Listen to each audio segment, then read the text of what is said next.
6 अगस्त 1945 यानी कि लगभग आज से 79 साल पहले अमेरिका ने जापान के हिरोशिमा पर परमाणु हमला किया।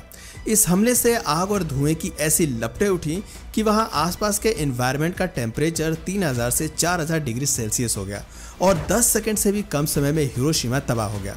हजारों लोग भाप बनकर उड़ गए, लोग मकानों की दीवारों में चिपक गए। रिपोर्ट्स के मुताबिक इस हमले से महज कुछ ही मिनट में 70,000 लोगों की जान चली गई थी। पर हैरानी की बात तो यह है कि इतनी बड़ी तबाही के बाद भी अमेरिका रुका नहीं। हिरोशिमा पर बम गिराने के ठीक 3 दिन बाद उसने 9 अगस्त 1945 को जापान के नागासाकी पर भी परमाणु हमला कर दिया, जिसमें 74,000 लोग मारे गए। अमेरिका ने हिरोशिमा पर जिस बम को गिराया था उसका नाम लिटिल बॉय था, जबकि नागासाकी पर गिराया गया बम फैट मैन था। ये दोनों ही बम इतने ताकतवर थे कि उन्होंने जापान को अपाहिज बना दिया। देखते ही देखते जापान पूरी तरह से तबाह हो गया।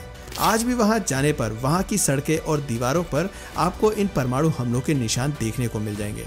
लेकिन इन सब के बीच सबसे बड़ा सवाल यह है कि इतनी बड़ी तबाही मचाने वाले इन न्यूक्लियर वेपन्स को बनाने वाला शख्स कौन था, और सबसे जरूरी उन्हें इस घातक हथियार को बनाने का ख्याल कब और कैसे आया था।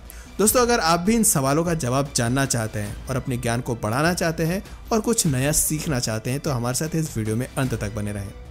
दोस्तों, सबसे पहले तो आप ये जान लीजिए कि हिरोशिमा और नागासाकी पर गिराए गए न्यूक्लियर वेपन्स को अमेरिका ने मैनहट्टन प्रोजेक्ट के तहत तैयार किया था, और इस प्रोजेक्ट को सफल बनाने में अगर किसी साइंटिस्ट का सबसे बड़ा योगदान था तो वो थे जूलियस रॉबर्ट ओपेनहाइमर। और ये बात सिर्फ मैं कह नहीं रहा, इनफैक्ट मैनहट्टन प्रोजेक्ट में उनके साथ काम करने वाले जर्मी बर्नस्टीन ने भी अपनी biography portrait of an enigma में लिखा है कि अगर ओपेनहाइमर न होते तो कोई और शख्स परमाणु बम की कल्पना को साकार नहीं कर सकता था। दोस्तों, यहाँ हम हिरोशिमा और नागासाकी में तबाही मचाने वाले लिटिल बॉय और फैटमैन के बारे में बात कर रहे हैं। उससे पहले आइए हम रॉबर्ट ओपेनहाइमर के बारे में थोड़ी सी जानकारी हासिल कर लेते हैं, जिन्होंने इन दोनों न्यूक्लियर वेपन्स को बनाया था। दोस्तों, रॉबर्ट ओपेनहाइमर का जन्म 22 अप्रैल 1904 में अमेरिका के न्यूयॉर्क सिटी में एक यहूदी परिवार में हुआ था। इनका पूरा परिवार जर्मनी से आकर अमेरिका में बसा हुआ था। रॉबर्ट बचपन से ही काफ़ी टैलेंटेड थे। उन्होंने अपने 3rd और 4th दोनों क्लासेस की स्टडी सिर्फ 1 ईयर में कंप्लीट कर ली थी। इवन 9 साल की उम्र में उन्होंने ग्रीक और लैटिन लिटरेचर को पढ़ना भी स्टार्ट कर दिया था, और जब वो 8th स्टैंडर्ड में थे तब उन्होंने पूरे साल की स्टडी सिर्फ हाफ ईयर में ही कंप्लीट कर ली थी। रॉबर्ट की इंटेलेक्चुअल कैपेबिलिटीज इतनी एडवांस थी कि 12 साल की उम्र में ही न्यूयॉर्क मिनरोलॉजिकल क्लब ने उन्हें अपने यहाँ लेक्चर देने के लिए इनवाइट कर दिया था।